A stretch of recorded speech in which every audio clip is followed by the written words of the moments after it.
Okay, welcome everybody to this really interesting session that we're going to do today. We're going to get in the ETC time machine, and we're going to go back about 45 years, guided by two of my oldest friends in the lighting industry, Gordon Pearlman and Dave Cunningham. Dave, say hello. We'll see you on video. Hello. Thank you, Steve. Okay. And Gordon, how about you? Can you say hello to everybody? Good morning. Okay, good to see you. I want to just point out that these two innovators have created some of the most important theatrical lighting products of the past 45 years. And they did this quite separately, mainly as competitors in the commercial market. But their careers have also had some interesting points of intersection, as we're going to learn today. Now, other than mentioning at the opening here that both Gordon and Dave are recipients of the prestigious Wally Russell Foundation Lifetime Achievement Award, I am not going to roll down their resumes, because actually what we're going to do for the next 90 minutes is look inside those resumes in great detail, and not much that I could add would improve that. So today, we in the industry take for granted that we have available a multitude of stored program lighting controllers for theatrical lighting applications. And these range from the most expensive high-end console to extremely capable consoles that will run on your laptop and drive 512 channels of devices. 45 years ago, this was absolutely not the case, and computerized lighting consoles were the exception, not the norm. So on their two very different paths that we're going to examine today, Gordon and Dave changed this forever. And now we're going to hear just how that happened. So fasten your seatbelts. Time machine is getting geared up. I first met Gordon Pearlman on the exhibit floor of the 1974 USITT conference in New York. But our paths crossed again very quickly at the Schubert Theater on Broadway, where Gordon was responsible for putting the first ever computerized lighting console on a Broadway show. And as we're going to discover, this was a truly improbable, you couldn't make this up kind of story, right? If we tried to dream up some fantasy of theatrical lighting, we couldn't make up something as improbable as this. So Gordon, tell us about how the LS8 happened, what led up to it, and what the whole story was. Okay, Steve, thanks. So basically, I was teaching at the University of North Carolina in Chapel Hill. I was the lighting designer and technical director. And basically, there were two things that were free on campus, the gym and the computer center. And I kind of picked the computer center as a good theater kind of person, right? But so I got forced into this because I had a student, and I'm going to put a picture up for a second. Here in a second. I had a student that wanted to do a show with 30 slide projectors. And we quickly realized that was going to be very hard to control. So I went out to the warehouse, the state surplus warehouse, and found an old paper tape reader. So let's put up a picture here. So there you see a picture of a student and myself working on this horrible mess of relays, and that's paper tape. For those of you who've never seen paper tape, it looked like that. It was a bunch of holes punched in paper, and it was with the IBM card, the way that you enter data into a computer in those days. There were no floppy disk drives. Hard drives were impossibly expensive, and you know, some machines had funny tape drives, but basically in 1971, when we were doing this project, paper tape was the way, or punch cards was the way you did it. And I quickly realized that if I was going to have paper tape or an hour's worth of show that had hundreds of cues, that there would have to be some way to punch the paper tape other than just sitting and punching it by hand, which you could do. And so a friend said to me, the same person who was in that picture said to me, Howard Cherniak, you need to go to the computer center and learn how to write a program in BASIC so that you can punch the paper tape on a teletype. And that's what I did, and that's how I got into computers to begin with. So that progressed for a while. Sitting around with three friends in the neighborhood, and one was the digital equipment salesman, one was the chairman of the faculty grants committee, and one was a guy who was the electronics technician in the urban development department. They had an electronics technician. And we started talking about lighting control, and the head of the faculty grants committee said, well, why don't you write a grant proposal? And we'll see, maybe we'll give you some money to do this project. So I did, and I took it to my chairman, and my chairman said, well, I'll sign this, but no one in our department has ever gotten a faculty grant. He didn't know that I had an inside track. So I got the grant. I think it was about $40,000, which was a tremendous amount of money in those days. And I went out and bought a PDP-8, which I think cost about $20,000, which is close to $100,000 in today's dollars. And the machine I built was a PDP. We used this PDP-8 computer. Oops, I'm back. And you could see that on the front of it, the unique things, some interesting things about this computer, just kind of funny stories. There are all these switches on the very front of the computer.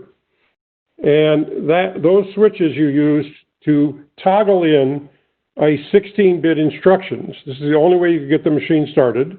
There was no such thing as read-only memory. There was only core memory. And you toggle that in, that let it be able to read a little bit of paper tape, and then you could look at another piece of paper tape, and it could finally load up. To load the program for Chorus Line took about 45 minutes. So that gives you an idea of what would happen if the machine ever crashed. At 10 characters per second, right, Gordon? Yeah, actually 55 baud, so really only 5 characters per second. Oh, okay. So it was a very slow procedure. And like I said, this machine had, had core memory. So you understand what core memory was. So the picture on the right is actually what core memory looked like. It was little ferrite cores, donuts, that were woven with wire by hand. And on this board, there was 4K, not meg, not gig, 4K of memory, which meant there were 49,000 of those little donuts on this board. And that gave you 4K, and the original machine that was on Chorus Line had 8K. The machine we replaced it with later had 16K.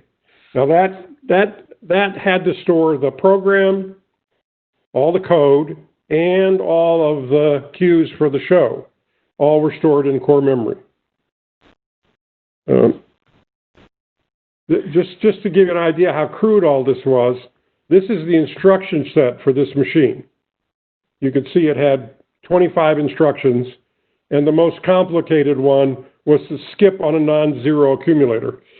So everything had to pass through the accumulator. Everything was done in assembly language, this very crude assembly language.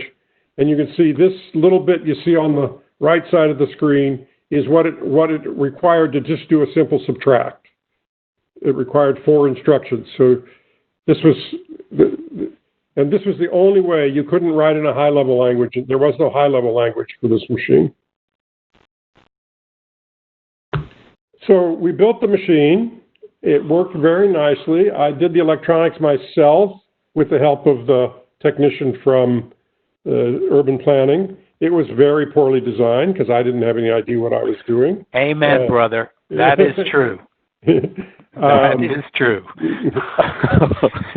Now, what you saw, Steve, was mainly stuff that was redone by Carlson, but Oh, no. The stuff that I first saw was the stuff that you did that blew up. That blew up, right. That blew up. And then we were in the balcony of the Schubert Theater for 2 weeks trying to get it back working. So, yeah. It wasn't 2 weeks. It was 4 days. It was over the week. It was a 4-day weekend, and it was back up running. We only missed one show.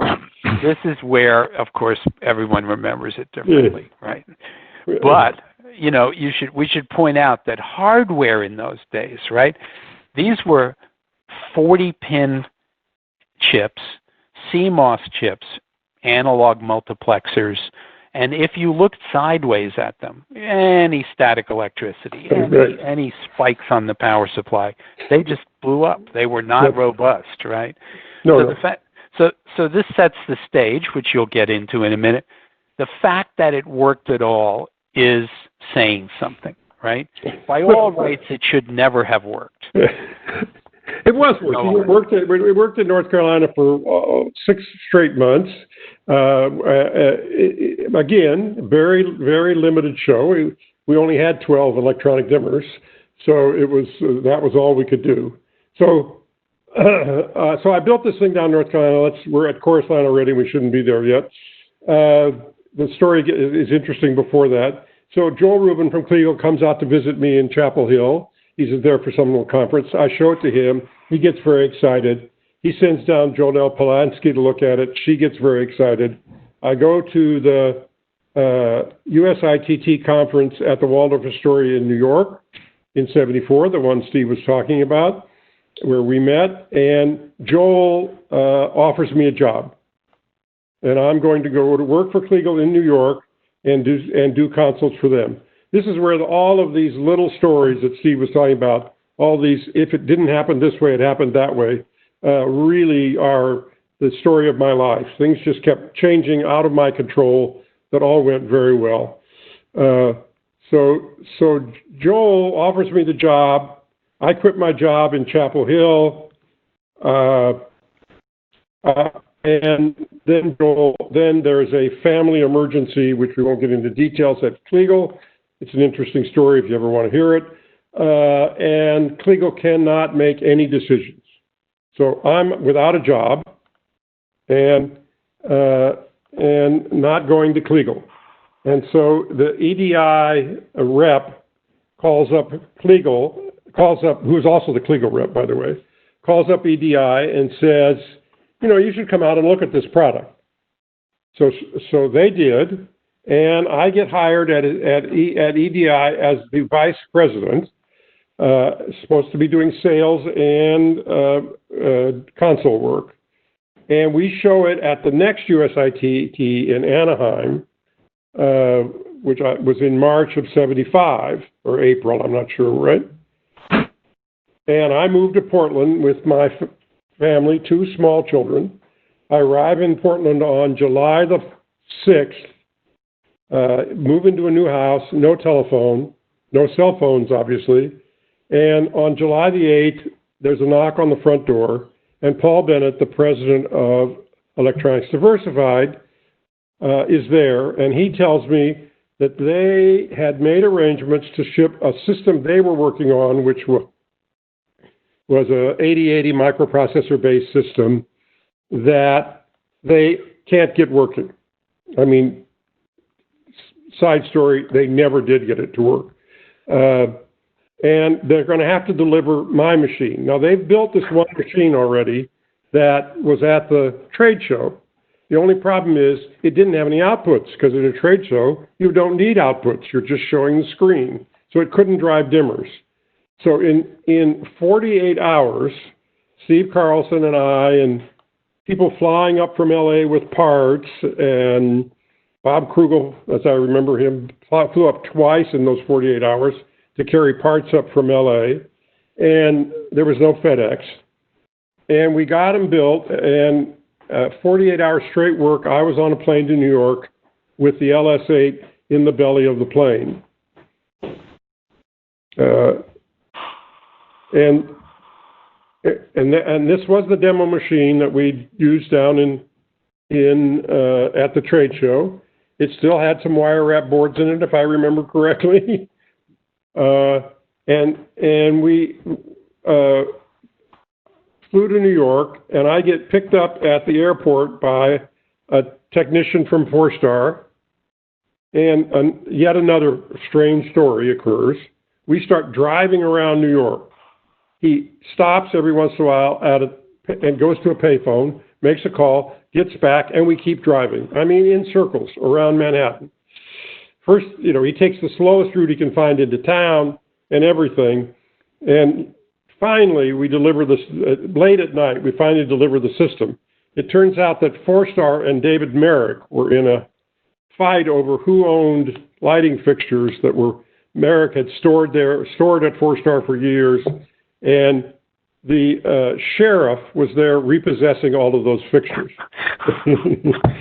And they did not want to put the console in there in fear that the sheriff would also like to have that, right? This is part one of You Couldn't Make This Up, right? Yeah, so that's my introduction to New York. Remember, I'm 6 years out of college, hadn't worked in the industry at all, except in college, not in the lighting industry at all. And so then we moved this console in, and we moved the Scrimmer dimmers in. They were Scrimmer packs, if anybody remembers those. The theater had just been converted to AC. It was a DC theater until that point. And we get it all wired up, and miracles, it all works. Bring up the lights, everything works. We're all fine. I still haven't met Steve yet. He's not part of this story quite yet.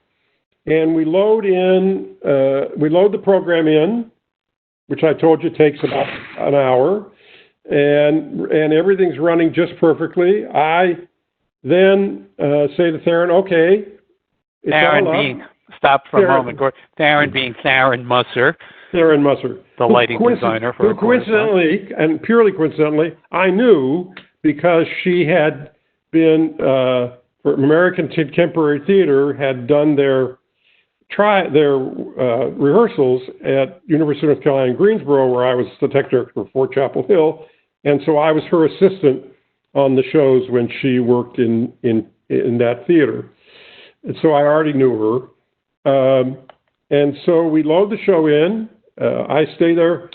I keep saying that I go out to dinner almost every night with her and Gary Chevette, the master electrician, and I keep saying to her, Theron, I've got a wife at home. She just moved to Oregon, 2 little kids. She doesn't know what to do with them. I've got to go home. No, you've got to stay for opening night. So, but thank God. I mean, this is another of those wonderful events. I'm so glad I was there because I sat there and watched her and take her cues from downtown. It showed it open to the public on a 10-scene preset. And basically add 3 cues in everywhere there was 1 cue before, because she was just so overwhelmed with the fact that she could do that, right? And that's what gave that show that phenomenal look. And so finally, Theron says to me, I'll tell you what, we'll fly your wife out here for opening night. Okay, I can't argue with that one. She has to find somebody to babysit for the kids, but she's able to do that. She flies out for opening night. We have a wonderful time opening night. We go to Sardi's with Michael Bennett and Theron. We sit at the table waiting for the reviews. It's one of those stories that you just can't imagine, right? And this is, at this point, I still haven't gone to work at EDI. I still wasn't scheduled. I actually had scheduled to go to work on the 15th, so I was now an employee. But, to have the biggest event in your whole career happen when you've been working in the business for a week and a half is a very strange way for things to happen. The killer to that story is that they never did pay me the $300 for my wife's plane ticket. And every time I would see Frank DeVerna from then on, and I saw him quite often, I would remind him that he still owed me the $300, and we would all have a good laugh over it. But I never got the $300. So, Gordon, we're still looking at a picture of the instruction set. Oh, yeah, let's get rid of that. Can we see an LS8 picture? Yeah, right. My fault. Excuse me. So that's the teletype and the paper tape we were talking about to load it. This is the second LS8 that we will get to that story when we replaced it. Oh, I'll get to that picture. But there is the LS8. That's not the one we're talking about at this point. This is the one that replaced it. The modern one. That's the modern, the advanced one. Yeah. The other one looked a lot like it belonged in a gas station. It was kind of made out of rounded corner aluminum pieces that Paul Bennett had put together, and it was an absolute atrocity.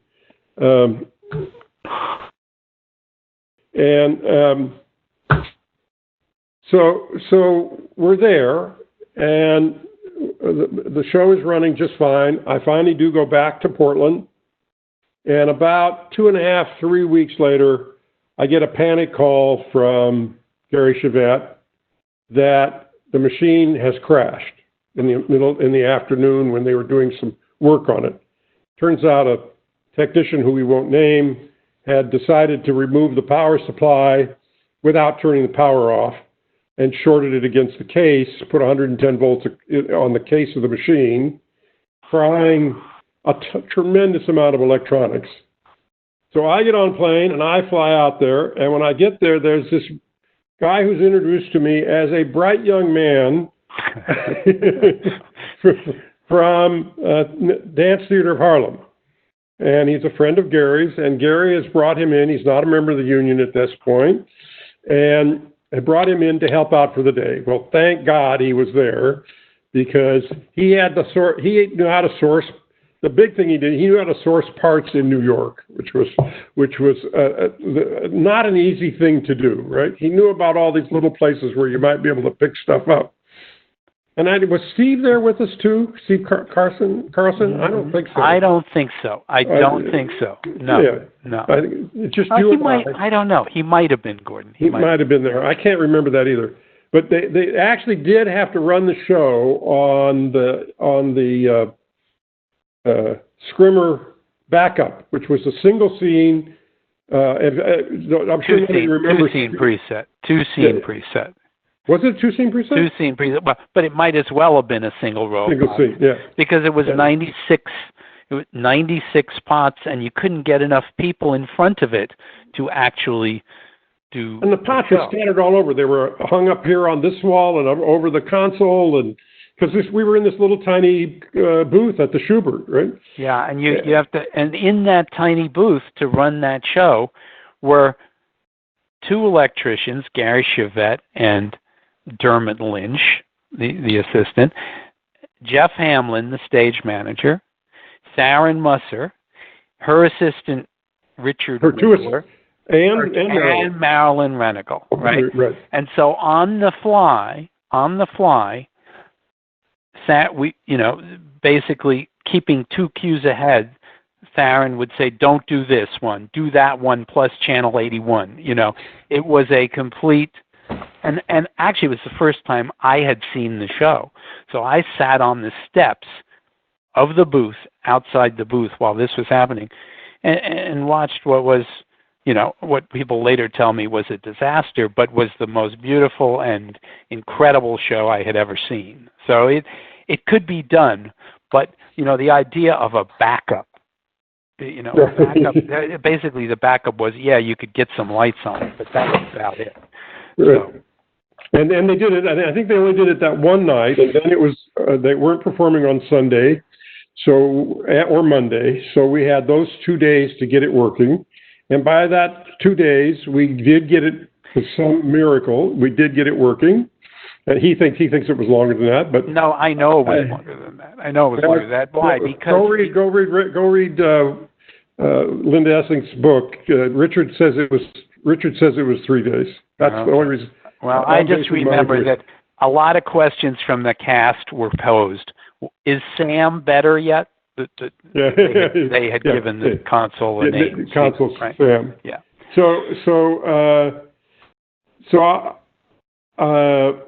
I finally do.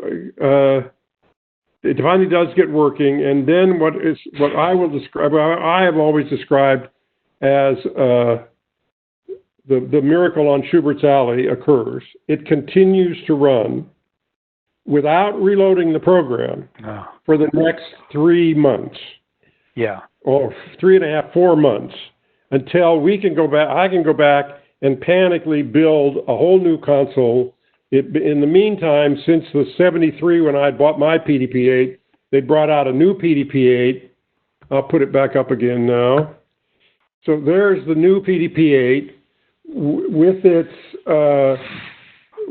with 2 floppy disk drives, which had just come on the market. They were brand new concept. IBM had built them as a way to boot their machines without having to toggle in. And the other thing that this had, which was so unique, was it had read-only memory. And this is the read-only memory card.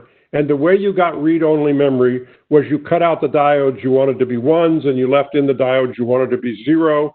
And you get those 16 instructions that you needed to boot the machine up without having to toggle them in the front panel.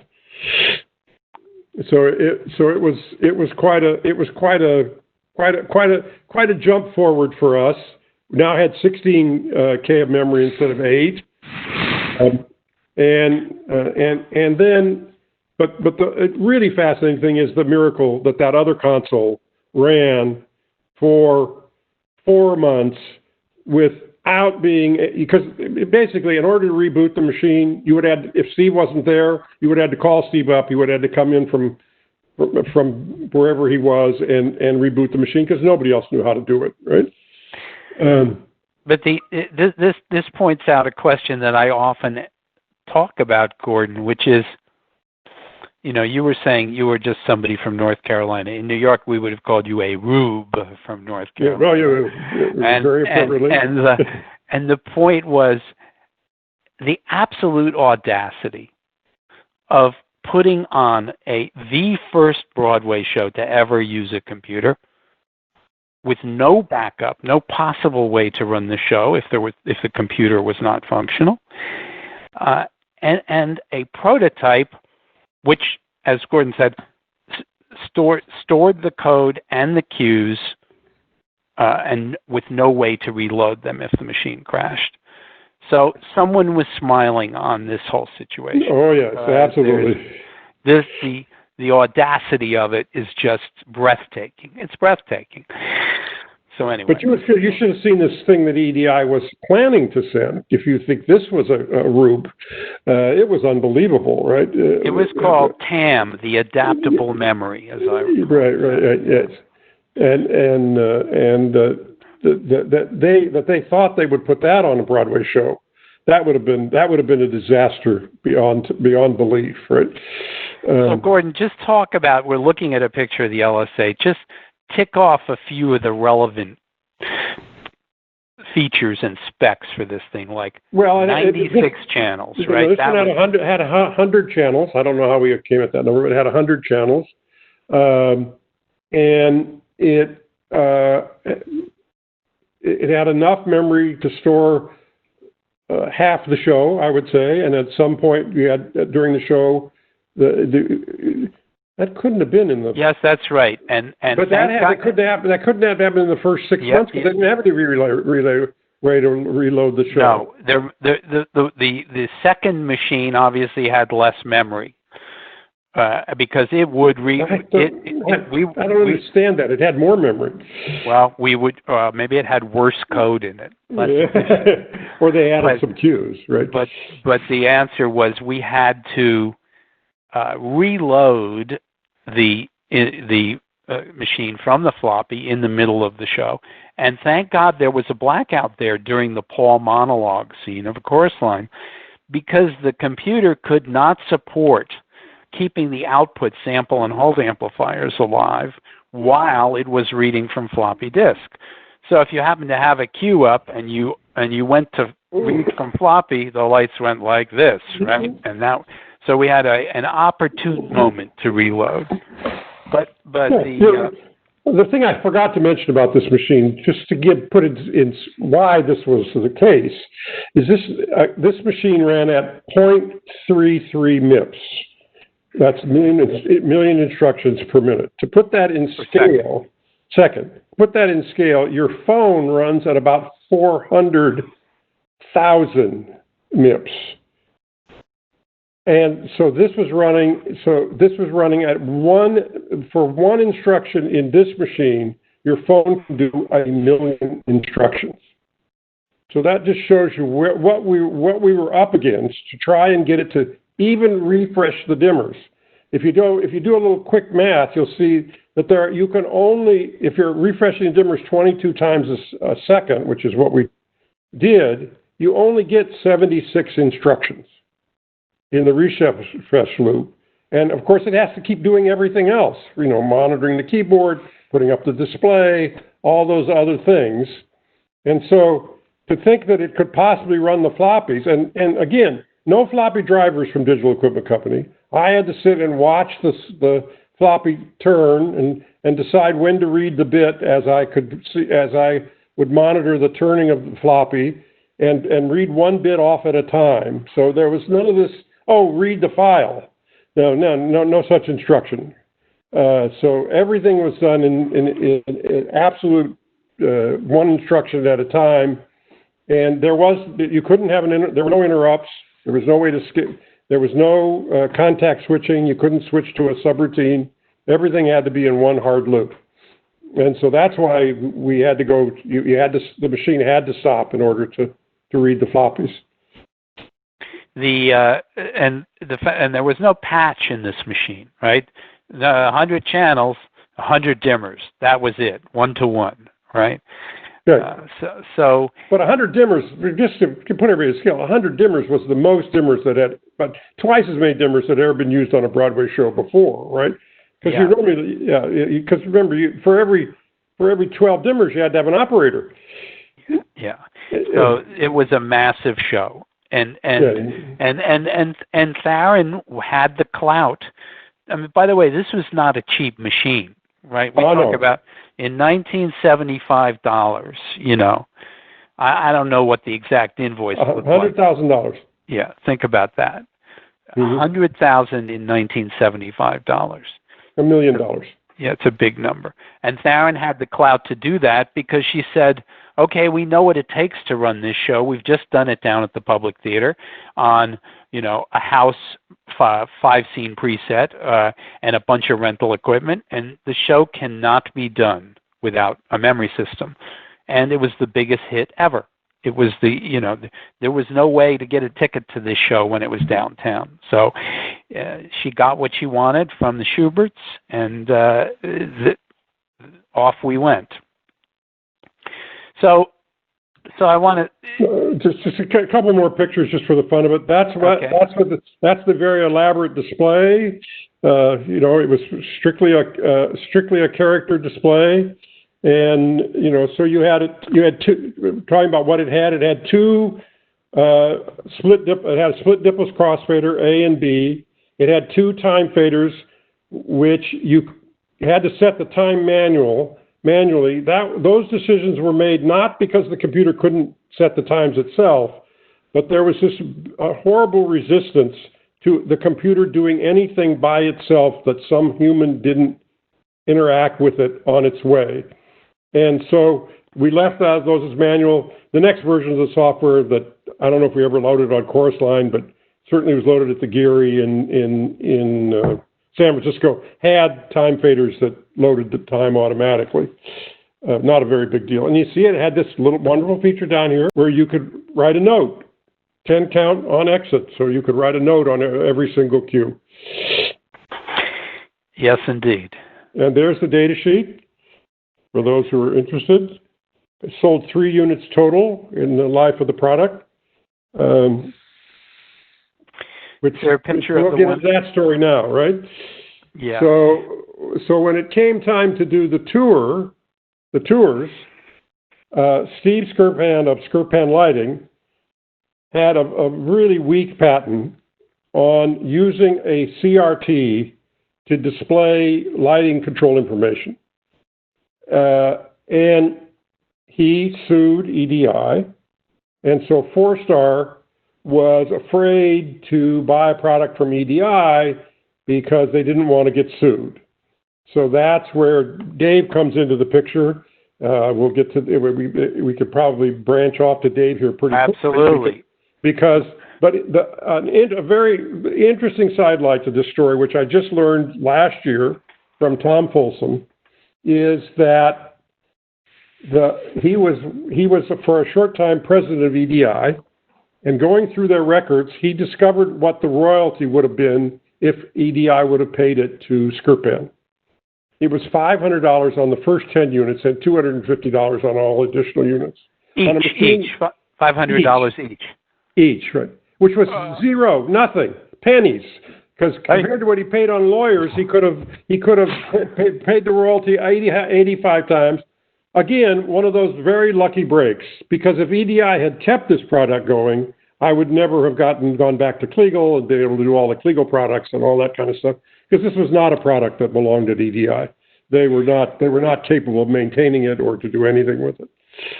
Okay, so now we're in the position where the two national and international domestic tours of Chorus Line are going out on the road. They need a memory system, and there ain't one because of this situation with the patent lawsuit. So, Dave, tell us about how they arrived. Well, first of all, what led up to your development of the multi-cue console? Let's start there. Okay. All right. Well, thank you, Gordon. I've heard many of these stories before, but I think I was getting PTSD during the toggle switch part of it and the coding part because we had the same challenges. Let's see. So what I've done is I dug through the files and got out a lot of the old brochures and some of the photographs. There was a long lead-in to this situation on Chorus Line that started as far back as 1969. So if you'll indulge me, I'd like to go back to that point and explain how we got to multi-cue and how we got to the touring shows of Chorus Line. Absolutely. Right. So this is a timeline of the 16 consoles that I developed over the 1970s and 1980s. And it all started at the Anomaly Factory with the first computer lighting system that I did, and that was at and for the Anomaly Factory. It was an experimental theater at the University of California, San Diego. The second system was for Van Buren, and that was the first commercial lighting system that I did. That was called the CompuSet 2000. And then in 1976, which was the lead up to Chorus Line, I developed 7 consoles at Strand, including the multi-cue and the light palette. And then after that, 7 additional consoles at Colortran from 1985 to 1989. Now, because the Anomaly Factory was the first system and led up to the underlying philosophy of a lot of these later consoles, I did dig out a lot of information on that on that system. So the Anomaly Factory started as a street theater in 1968 at the University of California, San Diego. I was studying physics and chemistry at the university then, and also performing in the local alternative theater called Theater 5 in La Jolla. This is just a side note. This person in the hood back here, he was one of my students, and that's Dave Shaw. Dave Shaw went on to develop supercomputing for Wall Street. Maybe not the best thing. And in 1990, he hired Jeff Bezos as one of his programmers. 1994, Jeff Bezos went off and founded a little company called Amazon. Mm-hmm. And let the record show that's you in the lead there. Yep, that's me with hair. Okay, and then this is another street performance. we did all the performances in this central plaza of Revelle College. Well, when I started there in '65, there was 400 students, so we could pretty much get away with whatever we wanted to. What was interesting about this plaza, though, was it was at the center of the campus, and on the right side, we had the physics and chemistry buildings. There was some very notable professors with 400 undergraduate students. We had Harold Urey, who was the chief chemist on the Manhattan Project. Stanley Miller, and Stanley Miller did the Origins of Life experiment. He won the Nobel Prize for that. He did that experiment with Harold Urey. And then we had Linus Pauling, who won 2 Nobel Prizes, which was very unusual for any scientist. On the left side of the on the left side of this plaza, and this was very appropriate that it was the left side, we had Herbert Marcuse, his graduate student Angela Davis. They were leaders of the anti-war movement and the civil rights movement, and they were the ones who were most supportive of the theater. As a matter of fact, the initial classes that I taught were under the literature department because there was no theater department. And they were called experimental theater and electronics in theater. At some point in 1968, we decided that we needed a home because we were tired of being out in the cold, and decided to create an experimental theater that combined art and technology and philosophy and politics. So in 1969, we built a theater on the arts campus. And of course, that's me running the bulldozer. The Workers of the World Unite picture there. What was unique about the idea that we had for this theater was that it would use images and lighting and sound to communicate with the audience rather than words. That was a real 60s thing. So this was a unique concept, at least at the time, and probably the best example of those type of performances nowadays might be Cirque du Soleil and Blue Man Group, where everything is done non-verbally and without a structured plot. Now, in order to do the type of lighting that we wanted to do, which was very sophisticated for that time, there was no other way to do it, so we built a lighting system, or I built a lighting system. It had 32 channels, 32 sliders. It had a combination of manual and computer control. It had a group of submasters, and the computer that was used was a scientific computer. It was a microsystems, and yes, we did have to toggle in the bootstrap with the keys on the front. Had 4K core memory, and we could load the bootstrap and the program with the paper tape reader. Something unique about the system that we put together was we used a keyboard. This keyboard, each key on the keyboard could trigger a subroutine in the computer to do a series of lighting effects, and the operator could actually play the keyboard during the show. And this is just to give you an idea how far we went. We didn't have enough money, so we built the dimming system. This was there were 32 20-amp dimmers and 16 channel racks, and of course with a very sophisticated patch panel. I note the UL sticker seems to be missing. From the I don't know. We couldn't find that.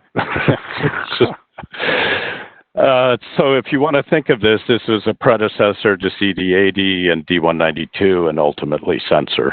Little crude. I think this goes up there with what you were describing, Gordon. And then this is the Abraxas, which was the first show that was done under computer lighting control. And this was the first show. This show took about 9 months to workshop, and then we did 5 productions after that, and those were all sold out for about 4 years straight, because it was the most fun thing to do on at the campus, and also they turned into parties every night that went on into the late hours.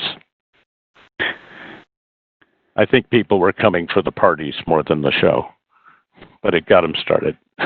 And then no 60s performance would be complete without a naked person in blacklight. There we go.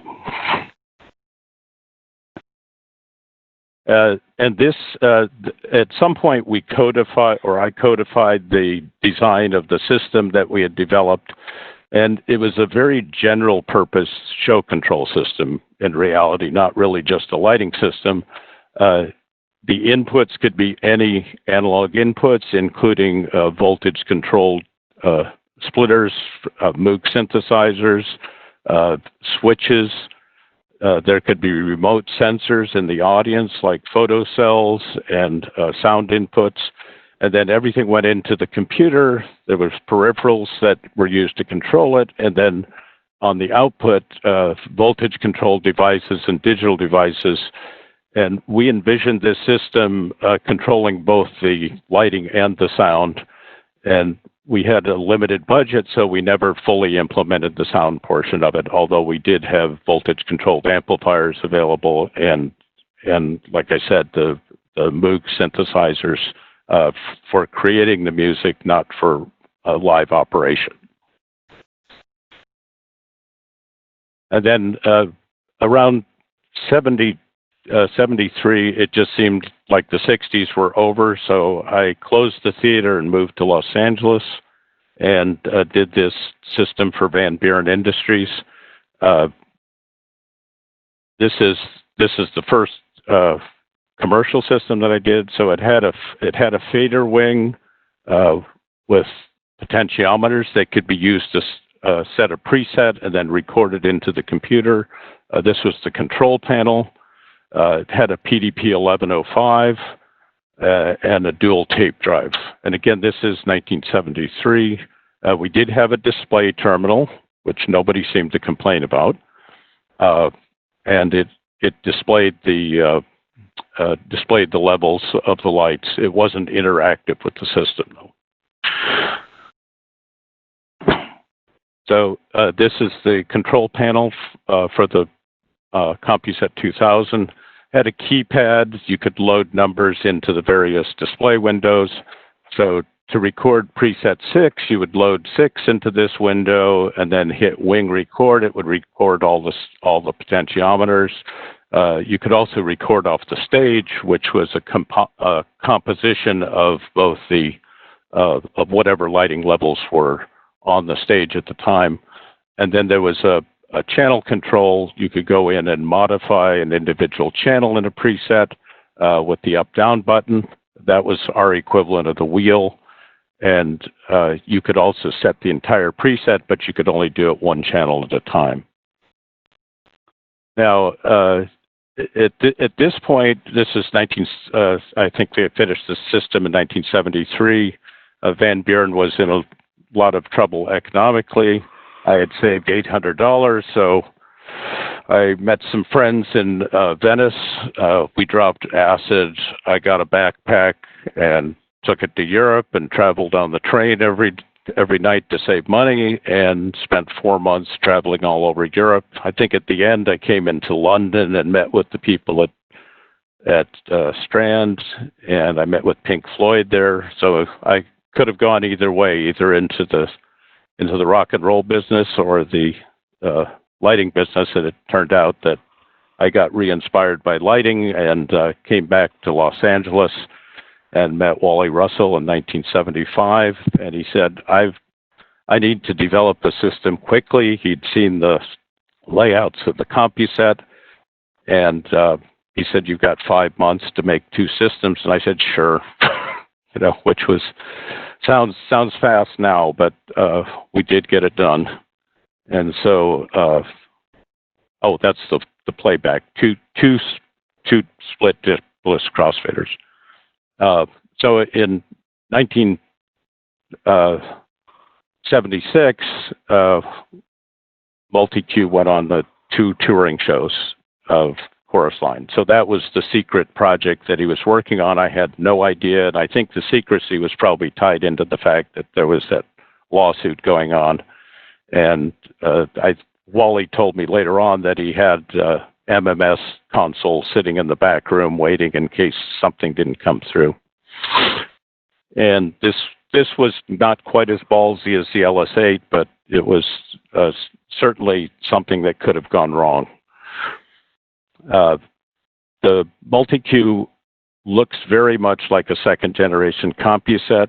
It had a fader wing, so there was a pot for every channel, had a CRT display, a control panel,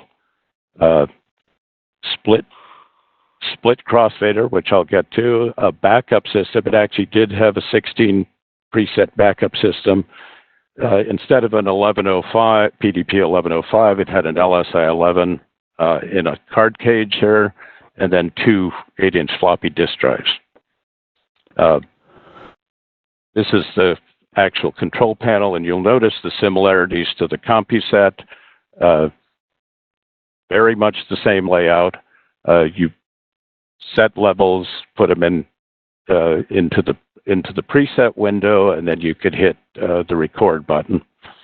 And it also had 2 dipless crossfaders. Now, about 2 weeks before the show, Theron Musser flew out to look at the console and said, how do I do an up and down? How do I split a fade? And I said, well, you don't, because these are mathematically perfect crossfaders, and you don't need to do that. So Chuck Levy, who's an old-time New Yorker and was my contact for everyone on Broadway, he pulls me aside and says, please don't tell Theron how to light a show. So needless to say, there was a split crossfader added to the system, and that went out on every system after Chorus Line. I think there are those of us that would have actually paid money to get a ticket to that discussion between you and Theron. And of course, it's gotten a lot larger in the telling, but in every telling, it was clear what was going to happen in terms of adding that split fader to the console. Yeah, we were going to do it, but I did try to convince her that it wasn't necessary first. So, yes. That's me. And then the system took off very quickly. Within a few months, there was 18 sold, and that was driven a lot by the notoriety of Chorus Line. And then let's see. Then at that point, I think we did a lower cost system because part of the success of the Multi-Q was it was a $20,000 system. Other memory systems at that time, like Lightboard and obviously LS8, they were $100,000 systems. So what drove that takeoff was the fact that it was a quarter or a fifth the price of every other system. But I didn't want to stop there, so I did this MicroQ, which was a 2-scene preset with memory. It was a microprocessor-based system, a Z80 with CMOS memory, and that brought the price point down to around $5,000 to $10,000, depending on the size of the system. And then in 1978, this was Light Palette, which was a complete divergence in philosophy from the earlier designs, because I'd had time to spend time on a lot of the shows in Broadway and watch how they were lit. And it was obvious to me that they really wanted to run the shows like they did with the road boards, which was to change channel levels rather than record presets. So the unique thing about Light Palette was that it was a tracking console, and that did have the side benefit that it stored about 3 times as much memory, which was a premium at the time, because you only recorded the changes and not the entire queue. The other unique thing about the Light Palette was that it had multi-part cues. It could have up to 6 parts. It had 2 split crossfaders and 4 regular crossfaders. The other thing it had was a written cue sheet, so that you saw the entire cue sheet, the timing, and what cue you were in. And it had groups that you could use to paint light on the stage. I think this concept came from the light board that Richard Pilbrow was involved in. And that's the console. There were two monitors. This monitor was used to set the lighting levels and the patches and the submasters. This monitor was the cue sheet, and so the orange buttons were used to select the display. So you could be on stage, you could be on preview, you could be on patch, you could be in the submasters, and then this was the command line, and this was a unique feature of Light Palette, which was to talk in the language of the lighting designer, because in the process of watching what happened, the lighting designer would be on the headset. They couldn't touch the board because of union rules, so they would say things like channel 5 at full. And so that's how the board worked. You'd hit channel 5 at full, and then you would hit a period or an execute, which would perform the command. And one reason for doing it that way was that we wanted you to put out the full sentence before you told it to go do it, so you could make changes in the command line before you executed the command. So this is the fork in the road that we always talk about, because it was literally, in terms of risk, in terms of, okay, we're going to, in one product, completely reinvent, to a large degree, the way memory systems have been operating up until now. And we're going to create this new syntax, including tracking, only recording the channels that move, and a command line interface, and last action, which allowed multi-part cues to run simultaneously in their own times. And the first thing that happened was that the New York professional design community put their arms around this thing and would not let go. This became the Broadway professional standard almost overnight. Yes, there were some multi-cues in the rental inventory of 4-Star, although 4-Star had frankly resisted buying computer controllers, and often the producer or the production electrician would buy the console and rent it to the show. But the idea of taking this leap to this new syntax was a tremendous risk that came with tremendous payoff. And I'll just make the point that the Light Palette DNA is the core philosophy. Of course, a small subset of current consoles, but if you look at highly successful theatrical consoles of the past 15 or 20 years, like the Obsession, I'm sure everyone knows why Obsession was called Obsession, because Fred Foster said, "You guys have an obsession with this Light Palette." Because, Ann Valentino was like, we have to do a console based on this syntax. And so the code name Obsession was added to the console, and it simply stuck, right? But this persists to this day in the EOS line, obviously with many, many more enhancements. But it was as if you got it right in that core change. And I think, Gordon, you've observed that while all of the subsequent consoles to LS8 that you did were preset consoles, I think later on you came around to the view, hey, this last action approach is the way to go.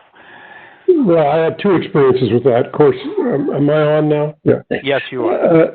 But the first was Horizon, which again was by that point it's clear to me that you really needed last action. Even in command performance, we did something called tracking, which kind of emulated last action, but not very well, I'll admit. But it was clear that that was the way to go.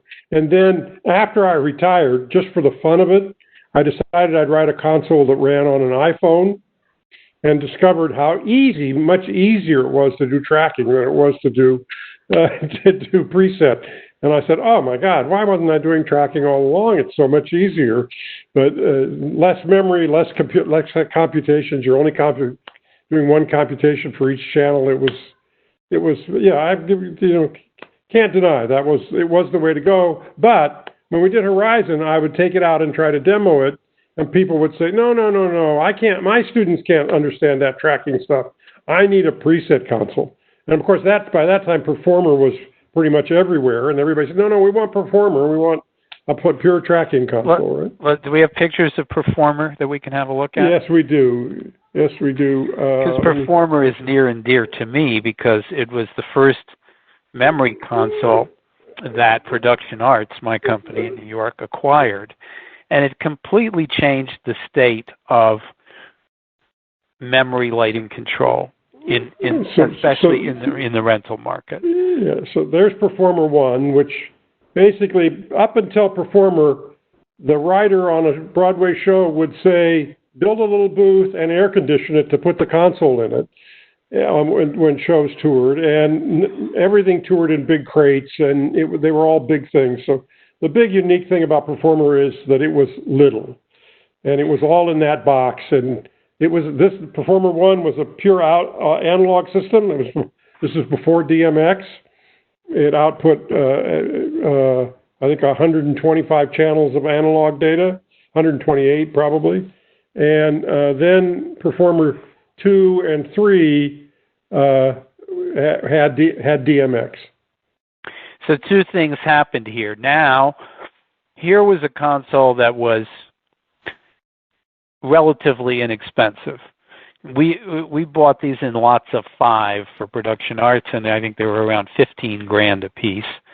But the most important thing was you could ship them to a job site, to a show. And in those days, there was no FedEx, so you could put them on a Greyhound bus and get them there when they needed, if they needed to be replaced. We had this wonderful case that we purchased from an airline case manufacturer that, as you all probably, if it's the older folks remember, the way I demoed it at USITT the first time we showed it, and it was quite a big, it was a really interesting launch because no one knew the project was going on, and no one had ever seen more than one console at a time at any trade show.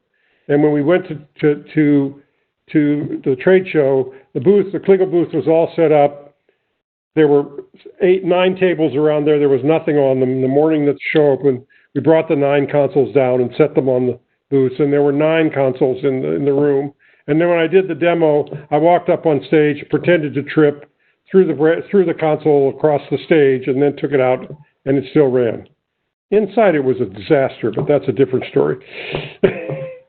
But it brought volume memory lighting control to a wide variety of audiences.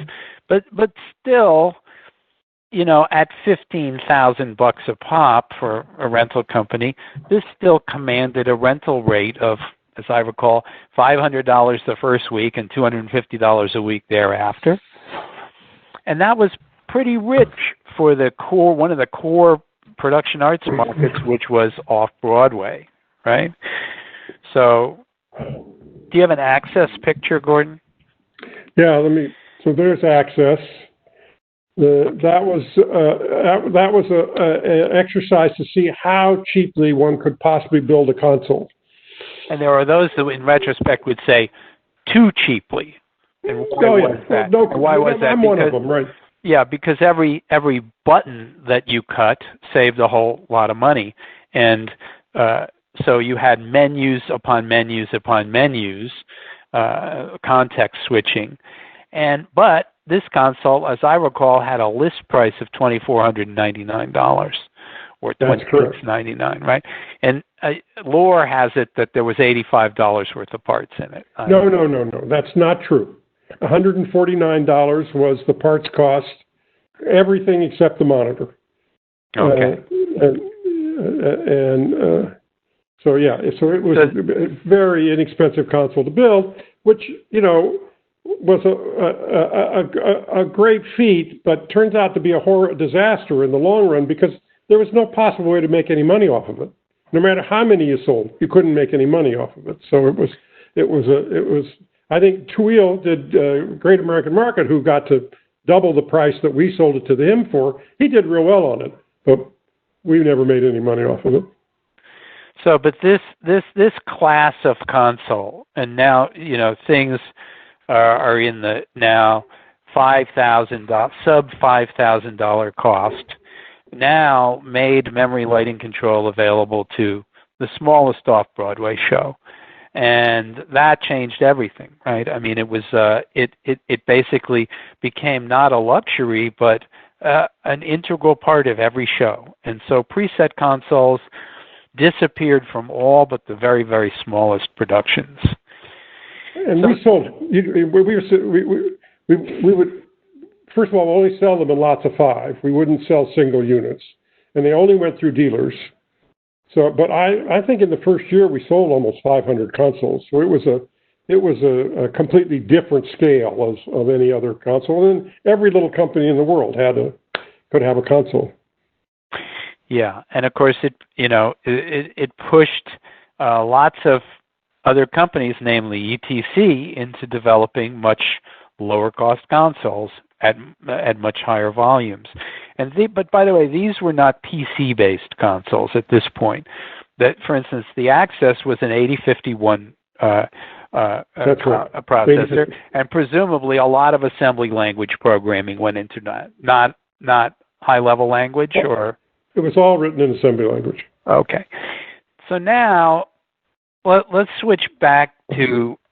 Do you have other notable consoles in the preset line of thinking that you want to talk about?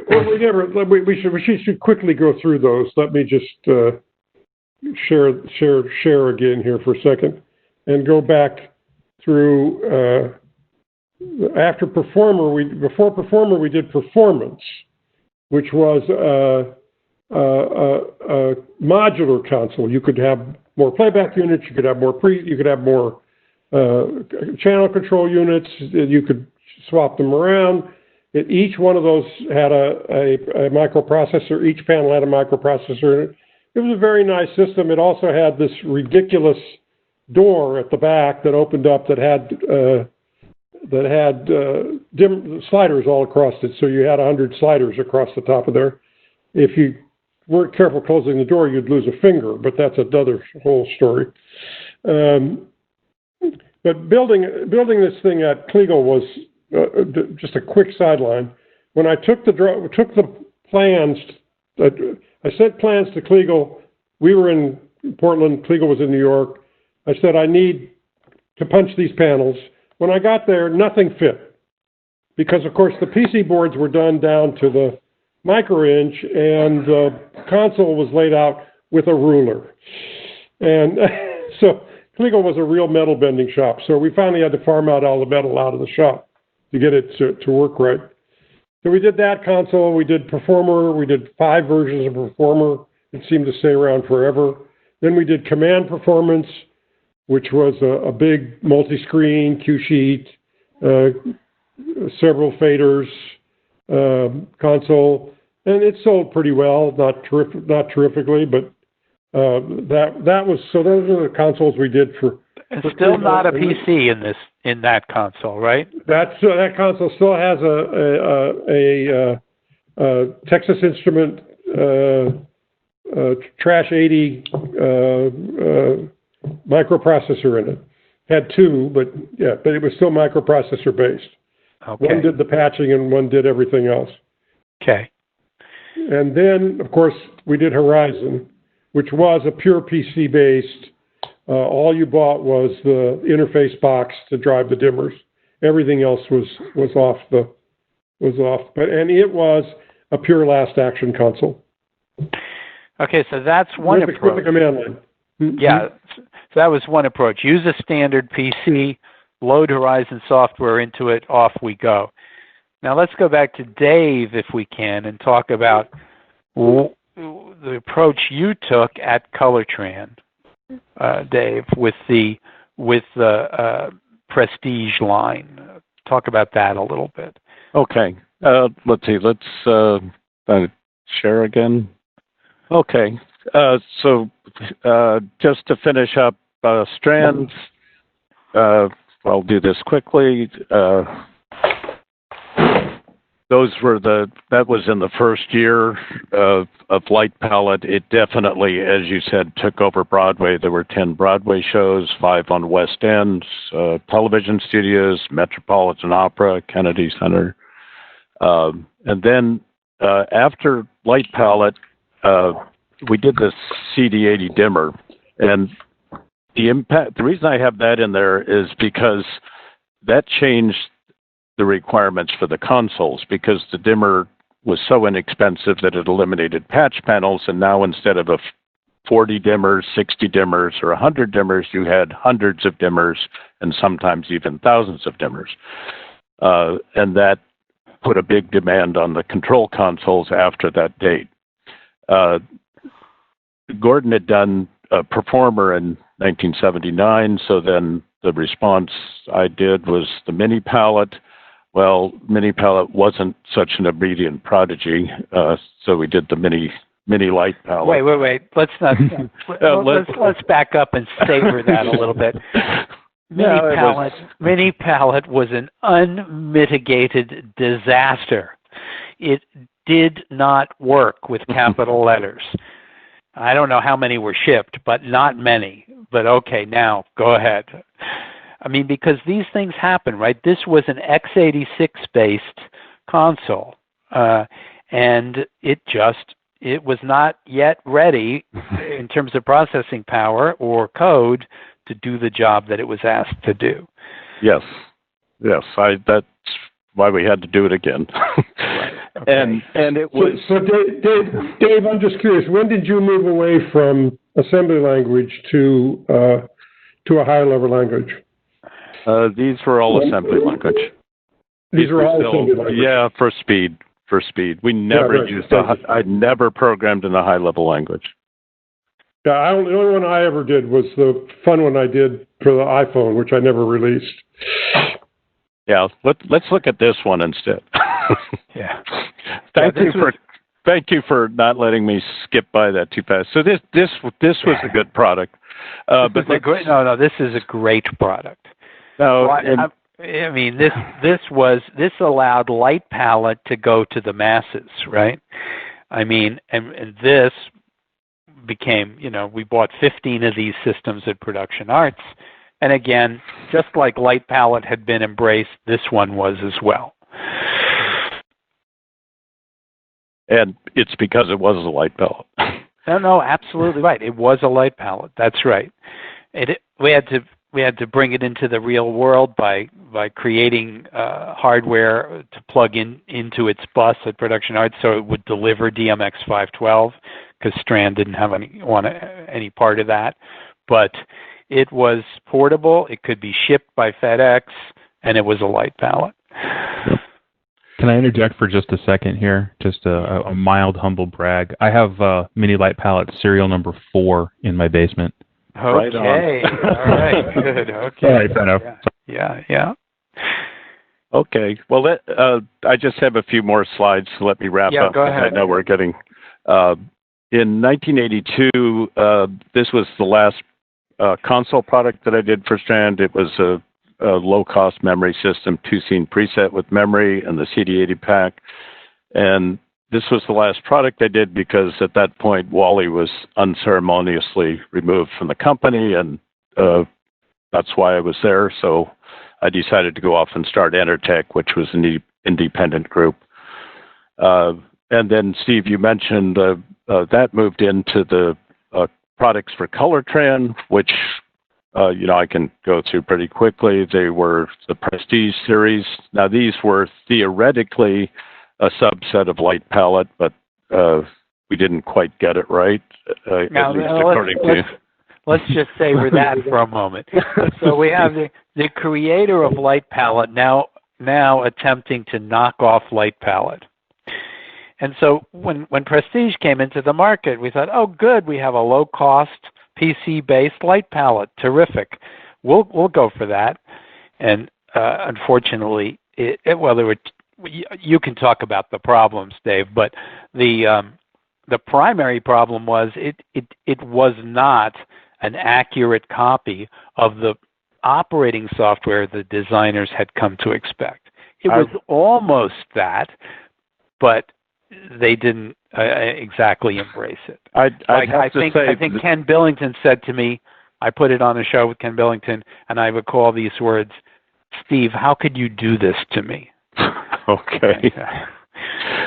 Well, I think it had to do with the programmer, because Bill Goddard did the programming on the original system. I had new programmers on this, and it makes a difference. The other problem, and just from a purely practical point of view, taking the guts of a PC and shoving it into a console that was, 3 or 4 inches high. I think we're looking at not a good idea. No, and now imagine 2 PCs, because we had to have full tracking backup in the console, right? So that was, it was a fundamentally unserviceable product. Although Colortran did ship quite a few of them, I believe. So yeah, it was a successful product. It just had issues, and it was mostly the right angle connector on the PC required you to put the other cards in this little house up here, which wasn't as stable as we'd like it to be. Mm-hmm. And then just to finish up, because there weren't too many other, this was a cool product, but it never really took off. It was a digitized version and maybe somewhat of a predecessor to WYSIWYG later. It was the designer's magic sheet. And then there was a live action console. This was designed for concerts and television studios, another memory system, and then finally a repackage of the Prestige. And then at that point, I just said, I've done enough consoles. I think it's time to stop. And then I said, well, maybe I'll do an ellipsoidal, and that was Source 4. Which brings us pretty much to the end of our planned presentation here. Oh, wait, hold on, Steve.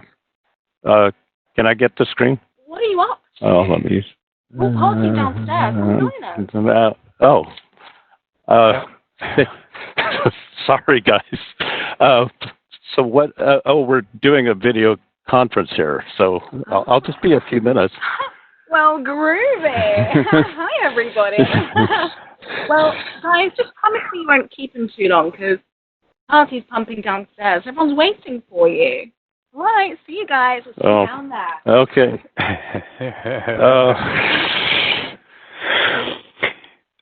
So, David Fox, have any questions been coming in that we want to spend 5 or 7 minutes talking about? Sorry, I just needed a moment there. Maybe, are you tired of looking at me? We could always... We had a couple of questions come in. We seem to have lost Gordon for the moment, so I'm going to pick on you, Mr. Cunningham, and you, Mr. Terry, with a few questions that had come in. One of them was with the MicroQ, when you had created that console. One of the questions that came in from our guests is, how could you edit full presets after you recorded for the first time? You went in to an individual channel with the keypad, mm-hmm. and then you could raise and lower them. Perfect. I don't remember if on MicroQ if it had an up and down button, or if it had I don't believe it had a wheel. Okay. Thank you. So, other question for the light palette. track and cue only? Oh, it was only a tracking board. Right. I remember writing block cues when I programmed those in order to keep things out. One of the questions that came up, and I think it's probably outside the scope of what we're talking about today, was the genesis of some of the Berkey, some of the Colortran consoles, which I know we saw a little bit of, and then moving into some of the ETC consoles. Gentlemen, I'm guessing that's outside scope of what we're talking about in class in our session today. Is that a fair estimation? Well, I mean, I think it is. I mean, basically, Dave was not involved in any of the ETC consoles, but Ann Valentino was the evangelist for the light palette DNA that found its way into Obsession and EOS.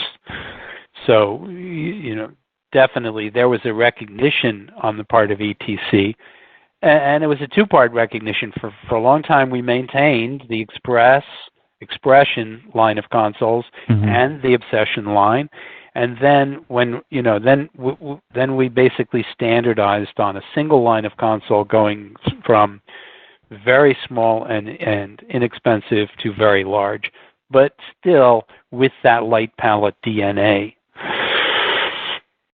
Yeah, I remember I moved. I went from Prestige 2000 to Mini Light Palette to Insight 108, and it was like learning a different language every time I sat down behind a board. They all kind of spoke the same way, but how you talked to them was always a little bit different. Steve, question for you. Well, this is going into the Wayback Machine here. When the LS8 was doing Chorus Line, where was Thorn and their TTL systems? Had those come out yet? Was that a contender at all? Yeah, I mean, Thorn, Q Level and Q File, basically happened on a parallel track, from Thorn in the UK, but never made it into the professional market. I mean, Kliegl did a bunch of permanent installations of those. Kliegl was the agent for Thorn in the US. But that there you have the genesis of the channel track console that Fred and Bill Foster and Gary Bewick, before foundation of ETC, put together, looked at a Q file and said, "Wow, this is disgusting. We could do this for $5,000." And then they went off and did that with channel track, right? So all of these different lines of consoles and different development teams, they have these touch points that occurred, or trigger points that occurred over the years. And I would say, ETC did channel track and Patchman for Colortran. So that was that was an era where the console development group at Colortran was ETC, long before Dave ended up being at Colortran. I can see that. Yeah, the Q Level was the first computer console I ever ran, and I couldn't imagine trying to program one of those on Broadway. Well, that would have been crazy. Don't forget that we are talking in large part post LS8 and post CompuSet 2000. We're talking about stored program machines. That is, you used assembly language to write a program that gave the system its operating instructions. Most, if not all, of the systems that came out of Thorn and Strand in the early days were what we call state machines. They were not programmed, stored program machines. They were hardwired. Their method of operation was hardwired into the system. So the departure of moving to stored program approaches, which could be changed and were flexible, that was a big move forward. Absolutely. So David, I see we are at about 90 minutes now. Are there any more final questions from the chat windows that we want to address? Oh man, we've had a ton of questions come in, and they're all fantastic. But if we're looking to limit them Charlie asks, I think, a great question for the two of you, which is, what was it like designing electronics for the theater industry, which constantly wants more from its products while still wanting rock-solid stability? And what was your interaction with designers and electricians during that development process? Good question. I thought so. So have we still... Is Gordon still with us? Or? I think we've lost Gordon for the moment. All right. Okay. I can answer that one. First of all, I was from the theater, so I loved designing products for the theater. I never wanted to do anything else once I started. But I would also go out on every show, and sit, and I would never go in the audience. I would sit in the lighting booth with the operator, and they'd always want to have me up there. I got into so many free Broadway shows that way. But you would see how they ran the board, and you would know what was going on. So then you could go back and say, this is ridiculous. One of the shows, Beatlemania, was the first light palette show. I went out with Jules Sischer, and I sat behind the operator, and I said, oh, my God, it's taking 6 operations to do this thing. That's got to change. So I'd go back and change it. So I don't know if that answers your question at all. Yeah, I think that was a good answer. Steve, do you have any thoughts on dealing with the needs for technology versus the of course, we were, the last production work that I did in lighting was on the Dance Theater of Harlem when we were still on preset systems.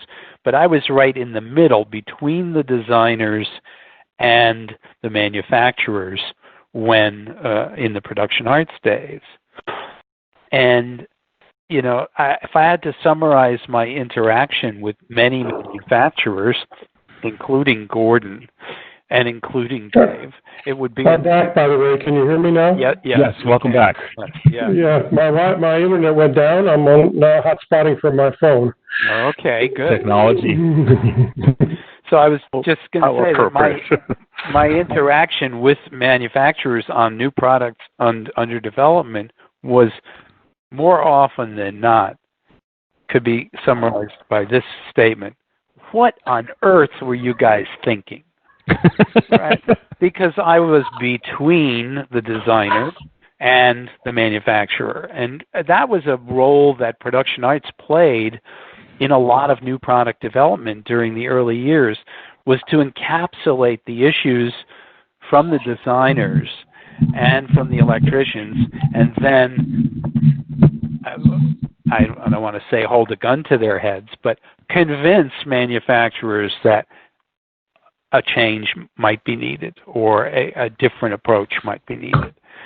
So it was a very exciting time. It really, a lot of new innovative stuff happening from a lot of different places.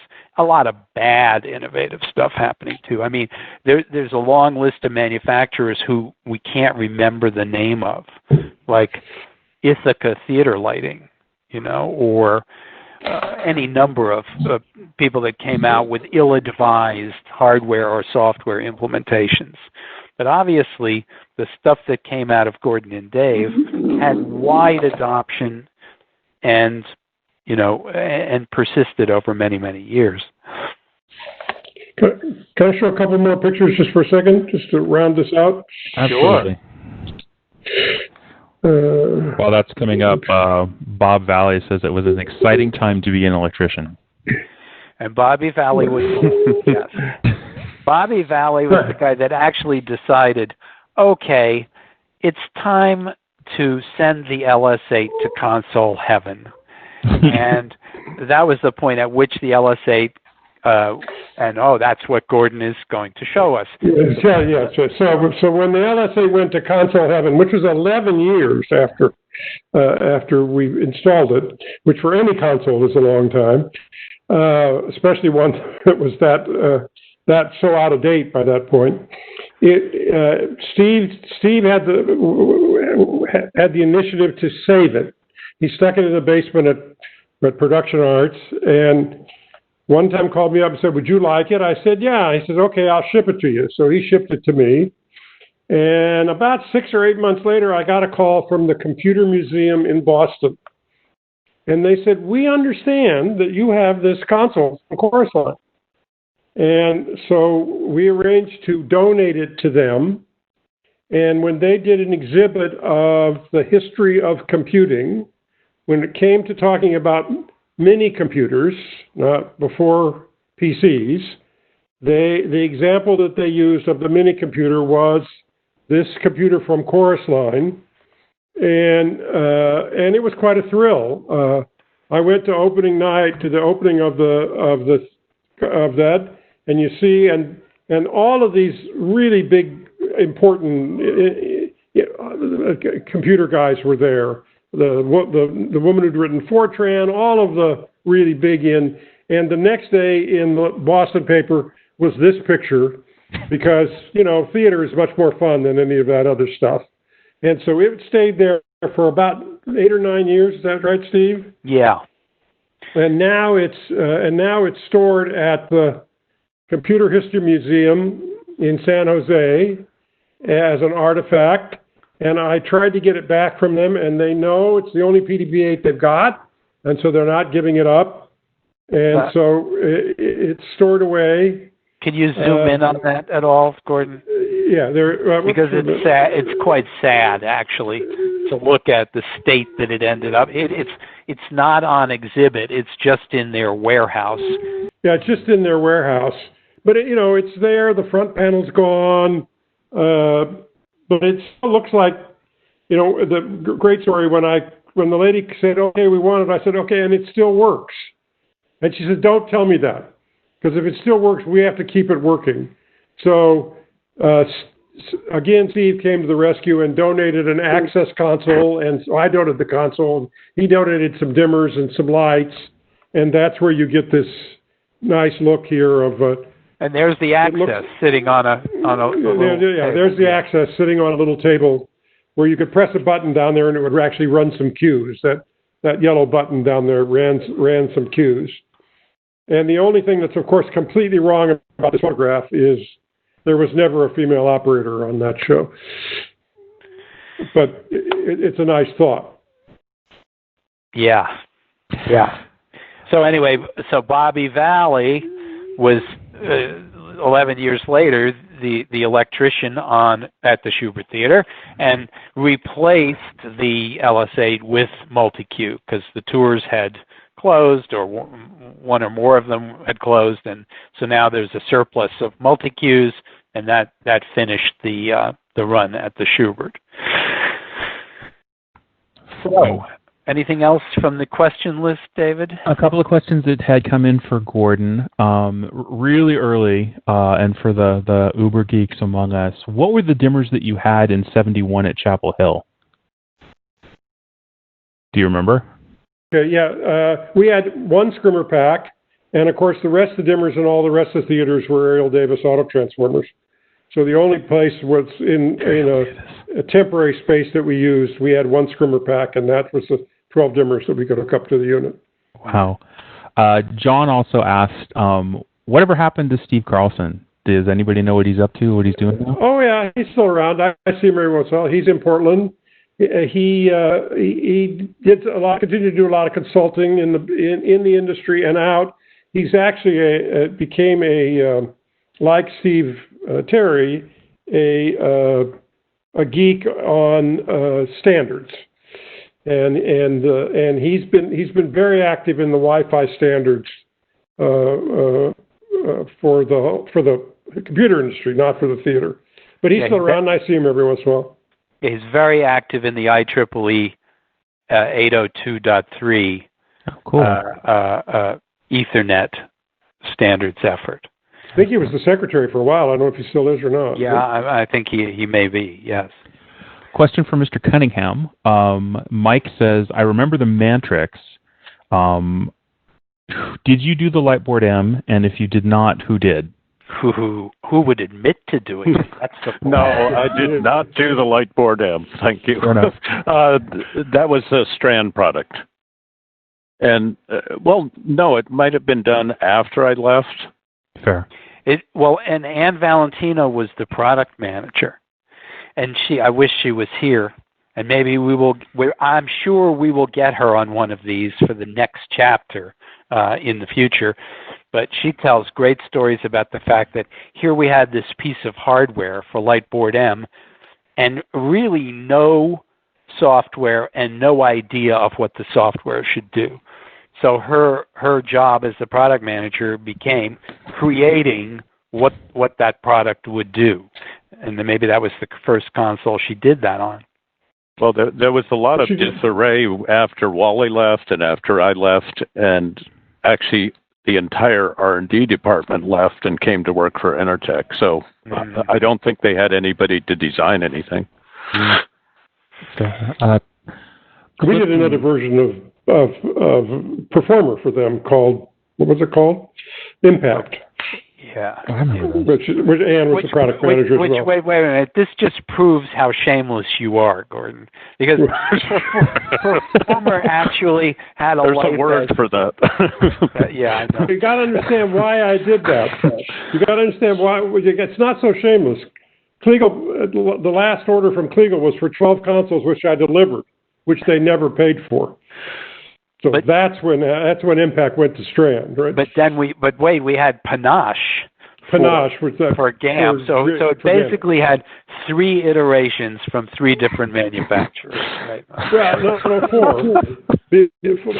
4 because the console we did for Morpheus. For Richardson. For Brian Morpheus. Richardson. Yeah. No, but not for Brian. For his brother. We was also a Performer inside, basically, right? Yeah. And that was, I don't remember what Mac 360 that was called.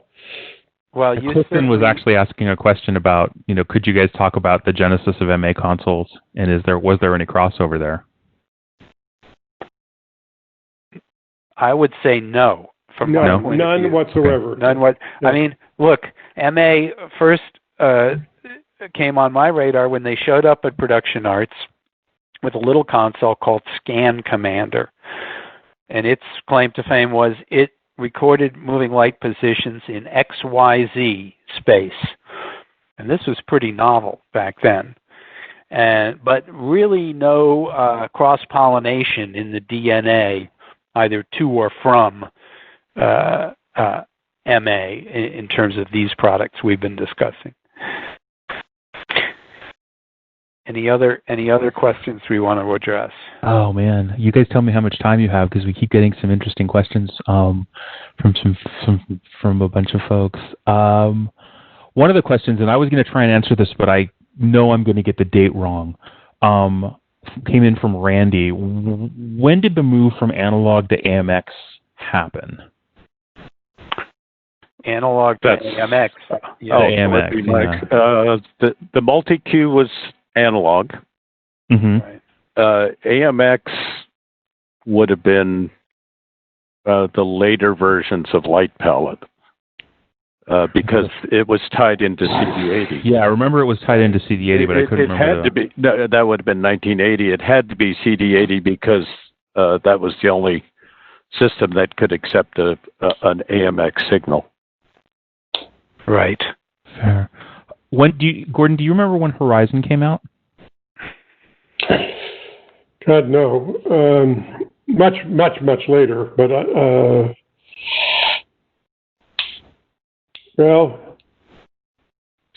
somewhere around the time of 9/11. So that's post 2000. Yeah. Post 2000, maybe. Yeah.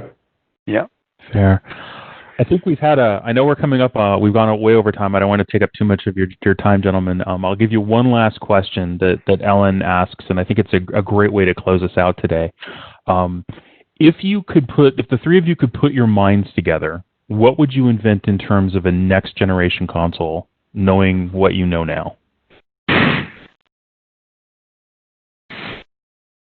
That you're willing to talk about in a recorded webinar with 150 people watching. My answer to that question is it would be really easy, And I would simply say, I have no input on that subject because the current state of requirements of the design and production community are so far away from what I know now. I mean, the level that we've gotten to in terms of what's expected of top line control consoles today is just, I would be completely unequipped to say that. I will say one thing that's obviously emerging is there's no such thing as a console that doesn't do moving lights anymore. And so moving into three-dimensional space is the next critical thing. And of course, that's happening at ETC and other manufacturers as well. So the 3D space awareness of automated lights and the console about where those lights are in 3D space seems to me to be a key success factor going forward. My answer to that question is I wouldn't even think about doing another console in this environment because it's gone completely. I mean, I told you I did this one on my iPhone, and it did everything. It had moving lights and libraries and the whole 9 yards. And then Apple put out a new release of the code, and it was clear to me I had to go back and spend another 100 hours getting it to run on the next version. And I said, I don't want to live in that environment. So thank you. I'll show it to friends, and that was the end of it. Right? I'd have to say, Gordon, that I made the same decision in 1989 or 1990. Just said it's all going to be on a PC. Later on, it was on a phone. So. Right. But you picked a good path, Dave, going into Luminaire development. It worked out. We all appreciate it. Yeah, I'll say thank you. Okay. And probably everybody on this call appreciates it too. So. Yeah. Well, I'd just like to say it's been fantastic catching up with you guys. And I think one of the greatest things is to have both of you on this same session where, that has not happened too much over the past 45 years. So it's been really a fantastic insight into what both your careers, how they unfolded, and I really appreciate your taking the time to do it. Yeah. Well, thank you very much. I can't believe that nobody made a joke about our hair. Well, some of us we went different directions. That's right, exactly. Okay. So I think that's it. Where are you? Come on, the just happened. Okay, I guess I got to go. All right, Dave. All right, Dave. Do the calls. We'll see you guys later. Gentlemen, I want to thank all of you for your time today. This was fantastic. And for all of our audience that's here, we still have 120 people hanging on every word. Oh, cool. Thanks, everybody, for coming. We hope you enjoyed it. For those of you that missed it or are going to go brag to your friends that you were in the room where it happened, we will have a recording available of this session later on. It'll be posted up on our YouTube channel. Gentlemen, thank you all for an amazing session and for so many years of creating amazing consoles. I didn't realize how many of your works I got a chance to touch, and I'm sure it's small compared to what a large portion of our audience was. But thank you all for all the work that you've done to make this industry the place that it is. Yeah, thank you. Thanks a lot. Thank you. Okay, bye-bye, guys. All right.